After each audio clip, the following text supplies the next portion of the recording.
Oke, kita lanjutkan video kita. Eh, Menginjak ke pembahasan berikutnya, yaitu peran ekonometrika. Apa sih peranan ekonometrika ini dalam dunia ilmu matematik, statistik, dan ilmu ekonomi? Ya, fokus dari peran ekonometrika ini tentu saja kepada kehidupan ekonomi, ya, pada kehidupan ekonomi nyata. Karena output dari ekonometrika itu adalah model. Sekali lagi, output dari ekonometrika adalah model ekonomi yang disederhanakan, di mana dianalisis secara empiris, lalu diambil kesimpulan-kesimpulan dari hasil analisis itu untuk dijadikan alat pengambilan keputusan atau pengambilan kebijakan. Nah, kebijakan apa? Ya tentu saja kebijakan ekonomi. Nah, kita ini dalam ranah ilmu ekonomi, ya. Peran ekonometrika yang pertama adalah mengestimasi hubungan antar variabel ekonomi. Maksudnya mengestimasi ini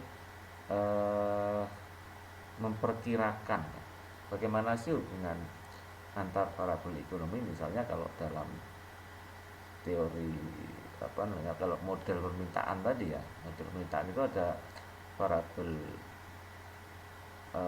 harga dan variabel permintaan. Nah, di mana variabel harga mempengaruhi variabel permintaan. Nah, ini namanya hubungan.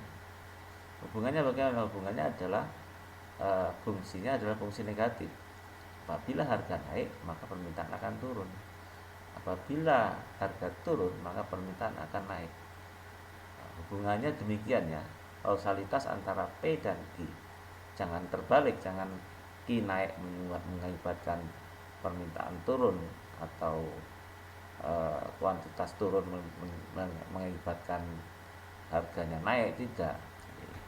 Yang mempengaruhi di sini adalah P. P yang mempengaruhi demand. P yang mempengaruhi tingkat permintaan, bukan sebaliknya. Ini namanya hubungan. Kita mengestimasi hubungan antar variabel ini. Biar apa? Biar benar kalau kita nanti akan membentuk sebuah model, sehingga mengaplikasikan model itu dalam pengambilan keputusan itu menjadi benar.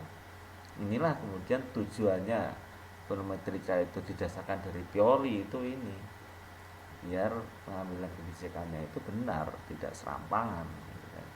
Ini perannya untuk mengestimasi hubungan antar variabel ekonomi. Seberapa kuat faktor P atau harga ini berpengaruh terhadap permintaan, ini akan nampak nanti pada saat ekonometrika ini menggunakan analisis empiris itu. Oke, peran yang kedua adalah membandingkan antara teori ekonomi dengan fakta. Ya. Kalau teori ekonomi mengatakan bahwa permintaan komoditi beras dipengaruhi oleh harga beras itu sendiri, dipengaruhi oleh tingkat pertumbuhan penduduk, lalu dipengaruhi oleh tingkat pendapatan atau income per kapita, ya, itu, ya, itu teorinya mengatakan begitu. Apakah faktanya benar begitu? Nah, ini dibandingkan dari tiga variabel yang mempengaruhi konsumsi masyarakat, misalnya, yaitu tingkat pertumbuhan penduduk, tingkat pendapatan atau income per kapita. Nah, ini dan harga, ya. Ini bagaimana kemudian teori itu kemudian bisa menjelaskan fakta di lapangan. Nah, ini berdasarkan data-data empiris yang dikumpulkan, nanti akan terlihat, oh ternyata berdasarkan data empiris pengaruh harga itu tidak seberapa dibandingkan dengan pengaruh variabel yang lain, misalnya pertumbuhan penduduk. Atau ada variabel yang dominan pengaruhnya terhadap permintaan itu, misalnya adalah variabel income per kapita, bahwa semakin tinggi income maka akan semakin besar konsumsi masyarakat. Nah, ini akan kita bandingkan, ya, sampai seberapa baiknya teori itu kemudian menjelaskan tentang fakta di lapangan, ya. Dengan apa? Dengan menguji hipotesis. Tentu saja hipotesis ini didasarkan dari pengalaman-pengalaman di masa-masa yang lalu. Oh, ternyata di Indonesia itu sejak tahun 2010 misalnya, tingkat konsumsi masyarakat itu banyak dipengaruhi oleh pendapatan per kapita misalnya, dan pengaruh harga itu enggak seberapa. Nah, itu dijadikan dasar untuk hipotesis, untuk pendugaan sementara. Mengapa perlu hipotesis? Karena hipotesis ini tujuannya adalah mengarahkan pembuktian sesuatu itu berdasarkan dari fakta-fakta, fenomena data di lapangan. Ya, itu kan dugaan sementara. Data di lapangan selama ini itu menunjukkan bahwa tingkat konsumsi masyarakat di Indonesia itu lebih banyak dipengaruhi oleh income per kapita. Maka dari situ kemudian disusun sebuah hipotesis bahwa income per kapita adalah variabel yang dominan pengaruhnya terhadap tingkat konsumsi. Nah, itu namanya hipotesis. Nanti diuji, ya dengan pengujian benar nggak hipotesis yang kita susun itu. Kalau benar berarti variabel itu bisa dijadikan dasar untuk membuat kebijakan. Kalau salah berarti disingkirkan dari pembentukan model. Oh, ternyata tidak berpengaruh. Misalnya setelah diuji ternyata income per kapita tidak berpengaruh terhadap konsumsi misalnya berdasarkan data di lapangan. Ya sudah, berarti income per kapita jangan dimasukkan dalam pengambilan kebijakan. Pengambilan kebijakan difokuskan pada variabel-variabel yang lainnya. Ini tujuannya. Nah, yaitu dengan melibatkan perilaku ekonomi. Nah, perilaku ekonomi ini maksudnya perilaku ekonomi berdasarkan fakta di lapangan dan membuat ramalan tentang perilaku variabel-variabel ekonomi. Nah, ramalan ini tujuannya adalah memperkirakan besaran permintaan komoditi yang akan datang yaitu pada tahun-tahun ke depan. Misalnya data-data ekonomi tahun ini digunakan untuk meramalkan kebijakan ekonomi di masa yang akan datang. Permintaan akan komoditi beras tahun ini dijadikan dasar untuk meramalkan permintaan beras pada tahun yang akan datang. Ini maksudnya membuat ramalan. Ini adalah peran ekonometrika. Masalah-masalah apa saja yang concern atau bisa memanfaatkan analisis ekonometrika ini dalam kehidupan nyata? Mari kita lihat di sini. Nah, estimasi hubungan variabel ekonomi. Nah, jadi kan di sini tujuan pertama kan mengestimasi hubungan antar variabel ekonomi. Bagaimana estimasi ini dilakukan oleh pengambil kebijakan? Contoh-contohnya ya, yang pertama adalah misalnya di sini para analis baik dari badan atau lembaga pemerintah maupun swasta akan tertarik untuk mengestimasi permintaan penawaran sejumlah produk dan jasa. Ya kan? Misalnya Departemen Pendidikan dan Kebudayaan ya akan memperkirakan atau menganalisis atau mengestimasi berapa sebenarnya lulusan tingkat SMU tahun depan, berapa sebenarnya tingkat kelulusan siswa-siswa SMU di Indonesia untuk mengambil sebuah kebijakan tentang pendidikan. Nah, ini kan. Lalu misalnya suatu perusahaan akan berminat untuk mengestimasi dampak iklan terhadap penjualan dan profit. Ini penting dilakukan oleh perusahaan. Ya, ini bisa menggunakan analisis ekonometrika. Bagaimana iklan itu berdampak terhadap penjualan. Ya, iklan dalam bentuk apa yang dominan pengaruhnya terhadap penjualan? Ini akan dianalisis dalam ekonometrika sehingga perusahaan tersebut dapat mengambil sebuah kebijakan tentang iklan, tentang periklanan yang efektif, yang bisa berdampak terhadap penjualan dan profit. ya.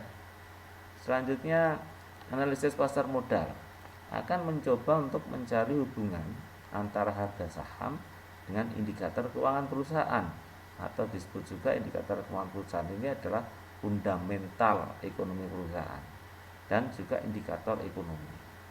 Nah, analisis pasar modal punya kepentingan di sini ya, untuk mencari hubungan antara harga saham dengan indikator keuangan perusahaan. Apakah harga saham itu dipengaruhi oleh tingkat keuangan perusahaan atau dipengaruhi oleh pertumbuhan ekonomi masyarakat atau dipengaruhi oleh tingkat suku bunga.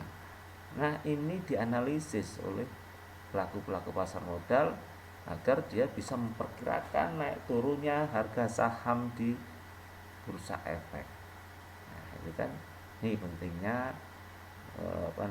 teori ekonometrika. Ini menggunakan teori kausalitas ya. Jadi permintaan, penawaran harga-harga saham yang dipengaruhi oleh indikator keuangan perusahaan dan indikator ekonomi. Selanjutnya, para pakar ekonomi akan mencoba untuk mengevaluasi dampak dan kebijakan moneter dan fiskal terhadap beberapa variabel makro ekonomi seperti pengangguran, pendapatan, impor dan ekspor, suku bunga, tingkat inflasi, dan defisit anggaran pemerintah. Nah, tentu saja dalam kehidupan nyata Anda sering ada pakar-pakar ekonomi baik di televisi maupun di media sosial itu membahas tentang kebijakan moneter, tentang kebijakan fiskal, bagaimana tingkat suku bunga berpengaruh terhadap pertumbuhan ekonomi misalnya, bagaimana mengendalikan tingkat inflasi. Ini semua besaran-besaran fenomena-fenomena ekonomi yang bisa dianalisis dengan mengembangkan teori ekonometrika. Lalu berikutnya adalah pemerintah daerah akan mencoba untuk menganalisis pengaruh pendapatan asli daerah terhadap pertumbuhan ekonomi daerah. Nah, ini adalah contoh-contoh bagaimana para pengambil kebijakan melakukan estimasi hubungan variabel ekonomi masing-masing di lembaganya masing-masing. Nah, jadi banyak lagi hal-hal yang bisa dianalisis, bisa diestimasi berdasarkan analisis teori ekonometrika ini. Ini topik-topik ini bisa dijadikan sebagai topik untuk skripsi ya sebenarnya. Kita bisa ambil seperti ini. Ini semua menggunakan analisis ekonometrika, menggunakan data-data kuantitatif. Ya, ini saja dulu kuliah tatap muka yang keempat.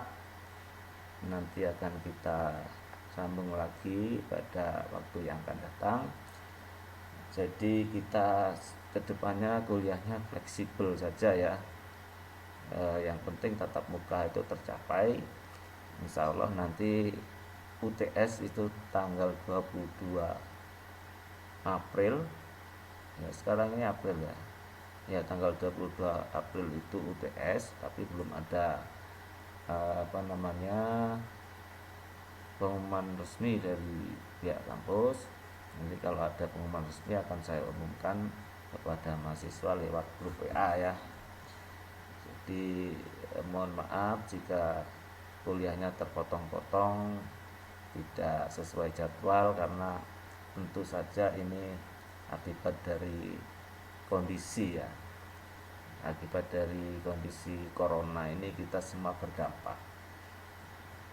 Untuk menyiapkan materi online ini membutuhkan pemikiran yang lebih ya, membutuhkan metode, membutuhkan cara yang tentu saja harus kita coba-coba ya, agar bisa berjalan dengan baik.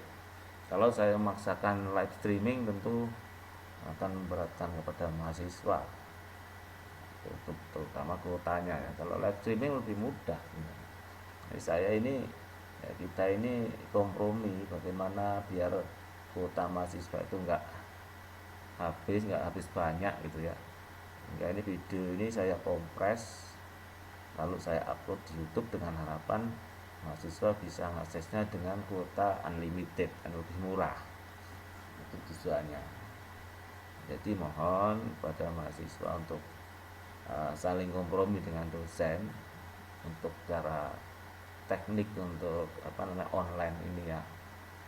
Tentu saja kita semua agak repot karena semua ini kondisinya darurat, dibutuhkan kebesaran hati masing-masing ya. Kalau ada dosen kurang optimal memberikan materi ya memang online ini tidak sebaik kalau kita tatap muka langsung ya.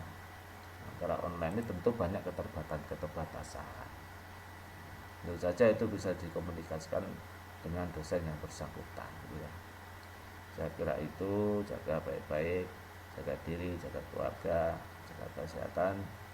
Mudah-mudahan corona ini segera berlalu dan mudah-mudahan semoga kita semua diselamatkan oleh Allah Subhanahu wa taala.